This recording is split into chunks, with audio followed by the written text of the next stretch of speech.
Hello guys guys आज हम लोग बायोटेक्नोलॉजी का रिवीजन करेंगे। फर्स्ट क्विक रिवीजन में आज हम लोग सीखेंगे बायोटेक्नोलॉजी। तो सबसे पहले समझते हैं वर्ड बायोटेक्नोलॉजी। ये जो है बायोटेक्नोलॉजी, बायो मिस होता है कि लाइफ, ठीक है। बायो मिस होता है लाइफ और टेक्नोलॉजी मतलब होता है टेक्निक। ऐसा टेक्निक से जो हम लोग नए नए चीज़ जो बनाते हैं, जैसे वैक्सीन हुआ, ठीक है, वैक्सीन हुआ, ठीक है, एंटीबायोटिक हुआ, कर्ड हुआ, वाइन हुआ, ठीक है, ब्रेड हुआ, ये सब चीज़ जो जिस टेक्नोलॉजी से बनाते हैं उसको बोलते हैं बायोटेक्नोलॉजी। तो ये फर्स्ट वर्ड हो गया। देखो यहाँ पर बायोटेक्नोलॉजी लिखा का इसका ये लिखा हुआ है डिफिनेशन। एक पॉइंट आपको ये याद रखना है, ये पॉइंट जो यहाँ से लिखा हुआ है, ठीक है। सेकेंड पॉइंट है, यहाँ से क्वेश्चन बनता है, यहाँ से ई एफ बी, ये देखो ई एफ बी लिखा हुआ है। ये एफ बी या यहाँ से ये पॉइंट आपको ये दे देगा कि which of the incorrect statement. तो ये पॉइंट आपको याद होना चाहिए, ठीक है। तो इससे फर्स्ट क्वेश्चन आपको यहाँ से बनेगा। सेकेंड इसका डिफिनेशन याद होना चाहिए। थर्ड देखो जेनेटिक इंजीनियरिंग क्या होता है। जेनेटिक इंजीनियरिंग क्या होता है कि जैसे जेनेटिक मटेरियल होता है। जेनेटिक मटेरियल क्या क्या होता है, डीएनए होता है, आप लोग को पता होगा। डीऑक्सीराइबोन्यूक्लिक एसिड और एक आरएनए होता है। ये आरएनए होता है। ये दोनों के जेनेटिक मटेरियल के जो जीन्स होते हैं उनको क्या करता है, अल्टर कर देना। अल्टर करने का मतलब कि जैसे वो नॉर्मल से अब नॉर्मल कर देना या कुछ अल्टर या कुछ चेंजिंग कर देना, उसको जेनेटिक इंजीनियरिंग कहता है, ठीक है। ये आज का जो ग्रीन ब्रांच में आता है, ठीक है, बहुत सारे स्टूडेंट ये ब्रांच करते हैं। ये जेनेटिक इंजीनियरिंग के द्वारा ही वैक्सीन का डिस्कवरी, अभी जो कोरोना वायरस का जो वैक्सीन निकला है, ये जेनेटिक इंजीनियरिंग के ही बदौलत जो है आज ये हो पा रहा है कि आज हम लोग को कोरोना वैक्सीन मिल रहा है। और इससे पहले जो आया था ह्यूमलिन आया था यानी कि इसके लिए डायबिटीज़ के लिए, ठीक है। और उसके बाद हेपेटाइटिस बी का वैक्सीन आया। तो ये सब जेनेटिक इंजीनियरिंग के वजह ही आया है, ठीक है। एक एक पॉइंट यहाँ आपको ये पॉइंट याद होना चाहिए, ठीक है। आगे चलो, एक होता इस तरह से आर डी एन ए, ठीक है ना। तो ये आर डी एन ए का मतलब होता है रिकॉम्बिनेट डी एन ए। जो रिकॉम्बिनेट डीएनए होता है वो नए डीएनए, पुराने डीएनए से एक नए डीएनए का जो बनता है उसको आर डीएनए बोलते हैं, रिकॉम्बिनेंट डीएनए। देखो यहाँ पर लिखा हुआ है रिकॉम्बिनेंट डीएनए, ये पता होना चाहिए। उसके बाद देखो यहाँ एक पॉइंट प्लाज्मिड। ये जो प्लाज्मिड है, ये प्लाज्मिड क्या होता है, ये प्लाज्मिड बहुत इंपॉर्टेंट चीज़ है, ठीक है। इससे बहुत क्वेश्चन आता है, तो ये इसका पता होना चाहिए आपको कि प्लाज्मिड क्या है। तो प्लाज्मिड क्या है कि ये autosomal replicating circulator extra DNA है, ठीक है। ये पॉइंट आपको यहाँ से यहाँ पता होना चाहिए। ये वाला लाइन यहाँ से यहाँ आपको याद होना चाहिए, ठीक है। एनसीईआरटी का ये सब लाइन से क्वेश्चन पूछता है, क्लियर। ये सब लाइन बच्चे को पता नहीं चलता है, ठीक है। उसके बाद आता है डीएनए का जो होता है, ये डीएनए के स्पेसिफिक साइट पे जो काटता है, कटिंग ऑफ द डीएनए, उसको बोलते हैं रेस्टिकेशन एंजाइम। ये रेस्टिकेशन एंजाइम इससे बहुत क्वेश्चन पूछता है।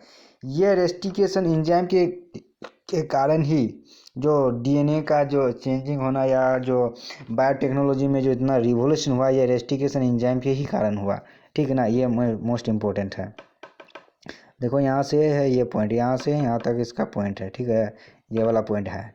उसके बाद जो डीएनए को काटने के बाद अब तो उसको ज्वाइन भी करना चाहिए ना, तो उसको बोलते हैं लैगेज, बोलते हैं डीएनए लैगेज, ठीक है। ये गम का काम करता है, गम यानी जोड़ने का काम, डीएनए लैगेज। ये भी बहुत इंपॉर्टेंट क्वेश्चन है।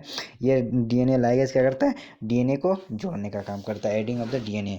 और रेस्टिकेशन एंजाइम क्या क्या करता है, ये डीएनए को कटिंग करने का काम करता है। ये सब पॉइंट हाईलाइटेड पॉइंट है, क्लियर है। आगे चलो, क्लोनिंग है। ये क्लोनिंग देख रहे हो, ये क्लोनिंग, तो ये क्लोनिंग याद होना चाहिए। कॉपी दिया यहाँ से यहाँ तक क्लोनिंग का पॉइंट याद होना चाहिए। इसका ये सब पॉइंट है, ठीक है। आइडेंटिफिकेशन डीएनए, डिजायरेबल डीएनए, ये पॉइंट, ये तीनों पॉइंट याद होना चाहिए। इसमें आपको क्वेश्चन ऐसे पूछा which of the incorrect statement, ठीक है, ये बात है। अब है हम लोग देखेंगे tools of the DNA, tools of recombinant DNA technology, ठीक है। तो टूल्स ऑफ रिकॉम्बिनेशन टेक्नोलॉजी में हम लोग देखेंगे कि इसमें क्या क्या टूल्स, जो टूल्स का मतलब होता है औजार, क्या क्या चीज़ हम लोग को औजार चाहिए। तो पहला औजार हम लोग को जो चाहिए इसमें कि रेस्टिकेशन एंजाइम, ठीक है। रिकॉम्बिनेंट डीएनए टेक्नोलॉजी के क्या चाहिए पहले हमको, ये तुम्हारा restriction enzyme, polymerase enzyme, ligase, vector, an organism. ठीक है, इसको जो है आप इस तरह से अपना कॉपी में लिख लेना कि पहले लिख लेना रेस्टिकेशन एंजाइम, ठीक है, पूरा लिख लेना, समझ जाना। पॉलीमरेज एंजाइम, ठीक है, लाइगेज, ठीक है, वेक्टर, उसके बाद और होस्ट ऑर्गेनिज्म। होस्ट ऑर्गेनिज्म का मतलब क्या कि जिससे करना है, ठीक है, ये सारा चीज़ आपका टूल्स होना चाहिए। क्लियर है, ये पॉइंट ये सब याद होना चाहिए। उसके बाद रेस्टिकेशन एंजाइम, ये रेस्टिकेशन एंजाइम जो फर्स्ट रेस्टिकेशन एंजाइम था, ये क्वेश्चन बनता है कि first rustication in the endonuclease हिंटू, ये देख लो ये हिंटू, द फर्स्ट रेस्टिकेशन इंडोन्यूक्लियस हिंटू, ये क्वेश्चन यहाँ से बनता है। क्लियर है। और जो जहाँ पर स्पेसिफिक सीक्वेंस जो करता है उसको रिकॉग्नाइजेशन साइट बोलता है, ये वाला बात, ठीक है, ये क्वेश्चन बनता है। और एक क्वेश्चन बनता है यहाँ से कि कितना स्ट्रेंथ है, ये जो होता है 900 रेस्ट्रिक्शन एंजाइम और 230 स्ट्रेन, ये सब पॉइंट से क्वेश्चन बनता है आपका। क्लियर है, ये सब पॉइंट आपको भूलना नहीं चाहिए। आगे चलो, नेक्स्ट है आपको कि रेस्टिकेशन जो एंजाइम का जो ग्रुप है उसमें जो है कौन से ग्रुप, न्यूक्लियोज ग्रुप से ये रेस्टिकेशन एंजाइम आता है। इसका फिर दो आता है, एक एक्सोन्यूक्लियोज आता है और इंडोन्यूक्लियोज। तो इसमें से बहुत हाईएस्ट क्वेश्चन पूछता है कि एक्सोन्यूक्लियोज कहाँ पे काटता है और इंडोन्यूक्लियोज कहाँ पे काटता है, तो ये आपको पता होना चाहिए। देखो यहाँ पे लिखा हुआ होगा कि exonuclease the remove the nucleotide from the end, ये पॉइंट यहाँ से यहाँ याद होना चाहिए। सेकेंड द इंडोन्यूक्लियोज का पॉइंट ये वाला याद होना चाहिए, कहाँ से कहाँ तक काटता है, तो ये मतलब कि यहाँ से ये वाला पॉइंट आपका क्वेश्चन बनता है। क्लियर है, ये सारी बात याद होना चाहिए। उसके बाद यहाँ पे जो है ये फिगर भी दे देगा आपको, ठीक है, यहाँ पर जो कटिंग करता है ये जी ए के बीच में कटता है, देखो ये जी ए है, ठीक है ना, ये जी ए के बीच में कटता है, ये वाला पता होना चाहिए। और नीचे से किस में कटता है, ए जी के बीच में कटता है, देखो यहाँ पे ए जी है, ठीक है, यहाँ भी ये भी पता होना चाहिए किसके बीच में कटिंग हो रहा है, डीएनए कटिंग कर रहा है।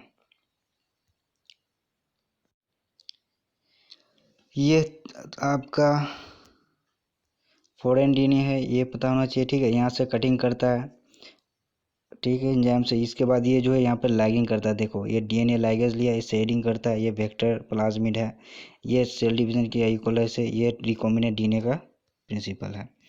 ठीक है, यहाँ पर मेन क्वेश्चन यहाँ से क्वेश्चन बनता है, देखो इस लाइन से क्वेश्चन बनता है, कटिंग ऑफ द डीएनए, देखो यहाँ से यह जेल इलेक्ट्रोफोरेसिस क्या होता है, ठीक है, ये एक टेक्निक है जेल इलेक्ट्रोफोरेसिस, कटिंग डीएनए को क्या करना, सेपरेट करना है, सबने सेपरेट, ये से यहाँ से क्वेश्चन बनता है कि कटिंग डीएनए जेल इलेक्ट्रोफोरेसिस। और क्या क्या क्वेश्चन बनता है कि ये कैसा नेगेटिवली चार्ज होता है, किसके तरफ अट्रैक्ट करता है, एनोड के तरफ, यहाँ पर देखो लिखा हुआ होगा एनोड, वहाँ पर तुम्हारा कैथोड कर देगा, तो ये पॉइंट याद रखना, एनोड अंडर इलेक्ट्रिक फील्ड, ठीक है, ये पॉइंट याद रखना, ये वाला, ठीक है। उसके बाद जो है यहाँ पर पूछेगा आपको, ये आपका यहाँ पर क्या और इस ये वाला पूछेगा एग्रोज जेल, ठीक है, एग्रोज जेल, इससे ये क्वेश्चन यहाँ से पूछेगा, ठीक है। उसके बाद यहाँ से क्वेश्चन पूछेगा,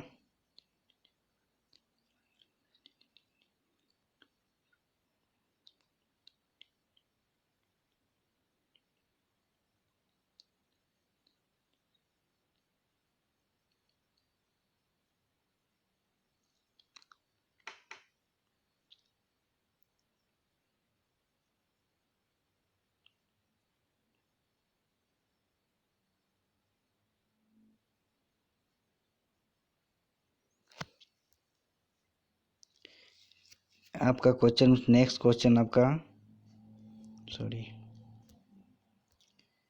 नेक्स्ट क्वेश्चन आपका यहाँ से बनेगा,